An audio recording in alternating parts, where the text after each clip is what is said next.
Share করি। এখানে আমি 1.5 গজ কাপড় নিয়েছি, আর এই প্রিন্টের কাপড় নিয়েছি আমি 1/2 গজ, আর এক কালার কাপড় নিয়েছি আমি 1 গজ। প্রিন্টের কাপড়টা দিয়ে আমি ডিজাইন করব, আর এক কালার কাপড়টা দিয়ে জামাটা কাটিং করব। প্রথমে আমি এই কাপড়টা উল্টিয়ে নিয়েছি, আর উল্টানোর পর আমি লম্বালম্বি প্রথমে একটা ভাঁজ দিয়ে দেন আর একটা ভাঁজ করে মোট 4টা পার্ট করে নিয়েছি। আমি যে সাইডে আছি সেটা হচ্ছে বন্ধ সাইড এবং সামনের দিকটা হচ্ছে খোলা সাইড। এবার আমি একদম উপরে সেলাই মার্জিনের জন্য 1/2 ইঞ্চিতে দাগ করে নিলাম। এরপর এই দাগের নিচ থেকে হচ্ছে আমি জামার লম্বা নিব। এখান থেকে ধরে আমি 26 ইঞ্চিতে দাগ করে নিচ্ছি, আর 1/2 ইঞ্চি নিচ্ছি এক্সট্রা নিচে সেলাই মার্জিনের জন্য।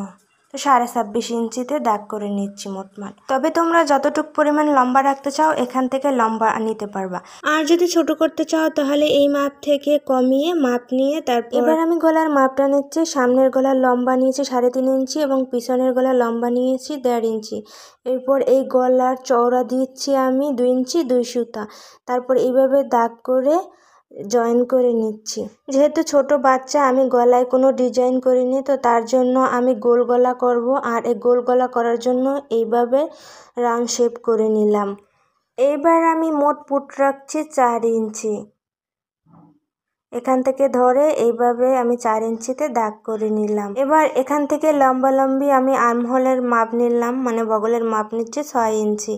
এরপর এখানে এইভাবে সোজা একটা দাগ করে নিচ্ছি। তবে বাচ্চারা শুকনো থাকলে এখানে 5 ইঞ্চিতে দাগ করে নিবা। এরপর আমি বডির মাপ নেব। তো বডির 4 ভাগের 1 ভাগ আর হচ্ছে এক্সট্রা নেব 1 ইঞ্চি। তো আমি 7.5 নিয়েছি এবং এক্সট্রা নিয়েছি 1 ইঞ্চি। তো তোমরা যারা ছোট কিংবা বড় বাচ্চাদের জন্য তৈরি করতে চাও এই মাপে যদি না হয় তাহলে তোমরা বাচ্চার বডি থেকে মাপ নিবা, তারপরে 4 ভাগের 1 ভাগ এইভাবে মেপে নিবা। এবার আমি বডির 5 ইঞ্চি নিচে এই কোমরের জায়গা মার্ক করে নিলাম, আর এখানে হচ্ছে আমি কোমরের মাপ অনুযায়ী 6.5 ইঞ্চিতে দাগ করে নিয়েছি। তো এইবার হচ্ছে আমি জামার নিচের মাপটা নিব। তো এখানে আমার 1 গজ কাপড়ে যতটুকু পরিমাণ ছিল আমি ততটুকু পরিমাণ কাপড়ই নিয়েছি। তো তোমরা চাইলে এখানে বেশি কাপড় নিয়ে বাড়িয়ে নিতে পারো। এরপর এইভাবে হচ্ছে আমি দাগ করে জয়েন করে দিয়ে দিলাম। এরপর এখানে একটু গোল করে শেপ করে এইভাবে করে নিচ্ছি। এরপর যাই এই যে কোণা আছে খোলা সাইডের কোণা, এই কোণা থেকে আমি 2.5 ইঞ্চিতে উপরে এইভাবে দাগ করে এভাবে মিলিয়ে নিচ্ছি। এবার আমি উপর থেকে সেলাই মার্জিনের জন্য 1/2 ইঞ্চি বাদ রেখে এইভাবে মাপে মাপে আমি কেটে নিচ্ছি। তো তোমরা দেখতেই পাচ্ছ আমি কিভাবে কেটে নিচ্ছি, একটু খেয়াল করলেই তোমরা বুঝতে পারবা।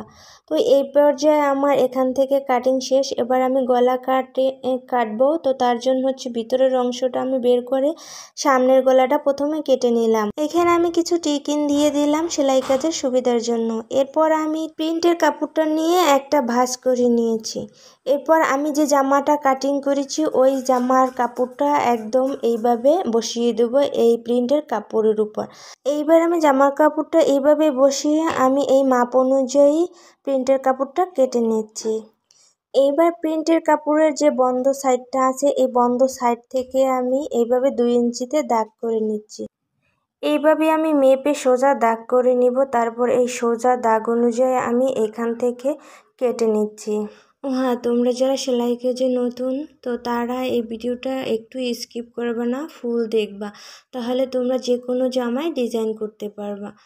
এবার আমি গলায় এবং হাতায় পাইপিং বসাবো। তো তার জন্য এইভাবে কোনা করে একটা কাপড় নিয়েছি, আর এই কাপড়টা আমি এইভাবে ভাঁজ দিয়ে নিয়েছি। এবার আমি এইভাবে অনেকগুলো কাপড় কেটে নিয়েছি, আর এখন এইগুলো আমি জয়েন